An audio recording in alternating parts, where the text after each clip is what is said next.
It was just after 10 a.m. on Groundhog Day, February 2nd, 2008, when a man who said he was a delivery driver walked into a Lane Bryant store just outside Chicago.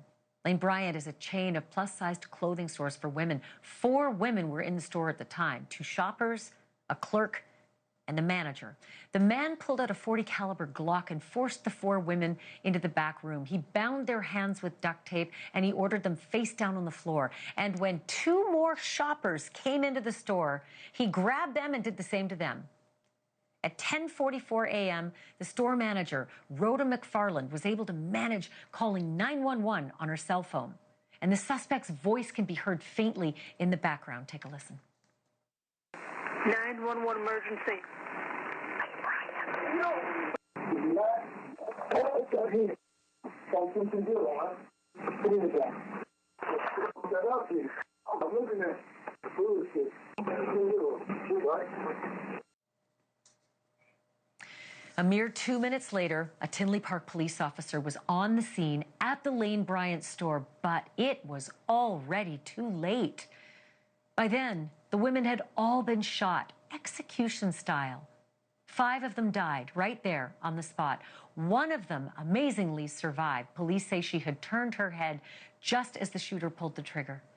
From that survivor's description, police created a 3D composite sketch of an African-American male between 5 feet 9 inches tall and 6 feet tall, with a stocky build, wearing a black ski cap with braids or cornrows sticking out.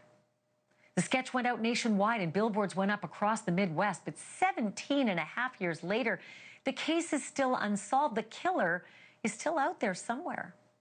I'm joined now by 2 people working to change that. Maurice Hamilton is Rhoda McFarland's brother, the brave woman who called 911 before she was killed. Charlie Minn is a documentary filmmaker whose work in progress is called Who Killed These Women? The Tinley Park 5. Maurice and Charlie, welcome to the program. Maurice, if I can begin with you, 17 plus years. Do we know anything more than we knew on day one? Are you getting any regular updates from the police about who killed your sister and the others? They update us periodically. So sometimes not. Charlie, are we any closer to finding out who did this, or are we still as mystified as when it happened? I would say no, Ashleigh. This is a joke that it hasn't been solved. This is the largest unsolved mass shooting in the nation today, tied with the Las Cruces bowling alley massacre.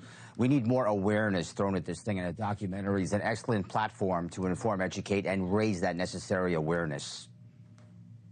Well, are the police doing the things that we know now, 17 years later, that we didn't know back then? I mean, this killer was in that store, from what I see, is about 40 minutes, probably left DNA all over the place, and we've now got genetic genealogy to help us muddle through things we couldn't do back then. Do you know, Charlie, if they're doing these things, that they're applying these new toolkit technologies to this cold case? Ashleigh, I have a better chance of becoming pregnant than the Tinley Park PD releasing any information. They are so tight-lipped.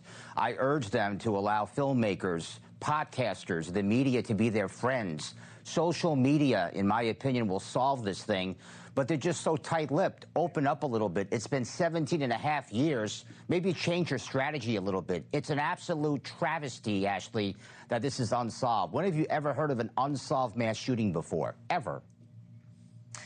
I only have a couple of seconds left, but Maurice, the survivor has been kept a secret. The police said for her own protection. But do you know if she's being re-interviewed? Do you know if she's still alive? Do you know if there's any chance she might come out publicly to sort of recharge this case? No, I don't have any answers for that because of the simple fact that it's still an ongoing investigation. And I have no idea where she's at or anything like that. It's just absolutely mystifying. I mean, gosh, I hope, Charlie, you're able to get some answers as you do your interviews throughout the next couple of weeks. We're going to continue to follow this. I'm just going to make an appeal to our viewers as well. Folks, if you have any information on this case, please call their tip line, 708-444 5394, and you can go to Charlie Minn's website, thetinley5.com. Charlie's film, Who Killed These Women, is due to come out next February. Thanks so much to Charlie Minn and Maurice Hamilton. Thank you for watching. Subscribe below and download our NewsNation app right now on your phone, and you will get fact-based, unbiased news for all Americans.